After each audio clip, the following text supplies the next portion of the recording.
Pred rokom si v komunálnych voľbách vo Vrbove získalo dôveru občanov 9 poslancov. S akými cieľmi a víziami vstupovali do komunálnej politiky, sa dozviete v prvej časti seriálu Dali sme vám svoj hlas.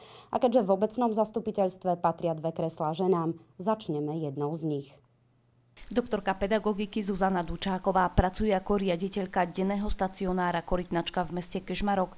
Je vydatá, má 2 deti a vo voľnom čase sa rada preháňa na motocykloch. V komunálnej politike je nováčikom.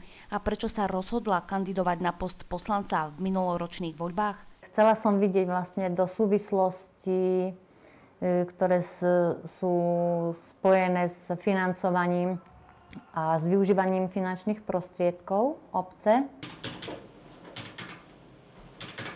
V regionálnej politike je malé zastúpenie žien a niekedy ženský pohľad je trošičku inší, ako majú muži, čo môže pôsobiť, že sa na jednu a tú istú vec môžeme pozerať z rôzneho uhla a to môže prispieť k tomu, že sa nájde nejaký vhodný kompromis na riešenie nejakého problému. Aj keď Zuzana Dučáková nie je rodinná Vrbovčanka, k obci má vrúcný vzťah. Do Vrbova som prišla pred 20 rokmi.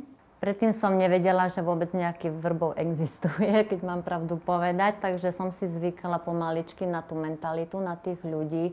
V podstate tí ľudia sú tu veľmi milí a príjemní. Páči sa mi to, že obec má veľký potenciál, ktorý ale bohužiaľ ešte nie je využitý.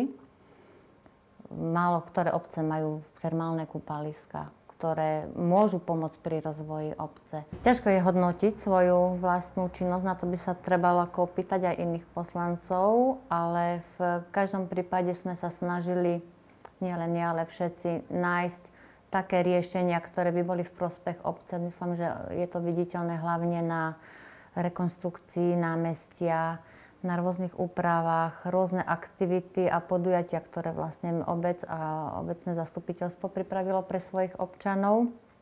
Ešte nás čaká strašne veľa roboty, takže je to spojené s dlhým sedením a na zastupiteľstvách nekonečné hľadanie riešení a návrhov a opatrení, ktoré musíme prijať.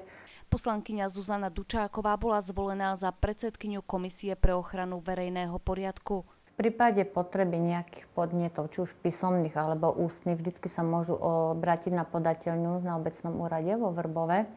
Bežní občania vedia, kde bývame, ktorí poslanci kde, takže osobné stretnutia sú takisto vítané. Je dobré, keď o svojich problémoch ľudia hovoria, ale nahlas a na správnych miestach, pretože to, čo sa len šepká alebo kričia, my to nevidíme, nedá sa riešiť.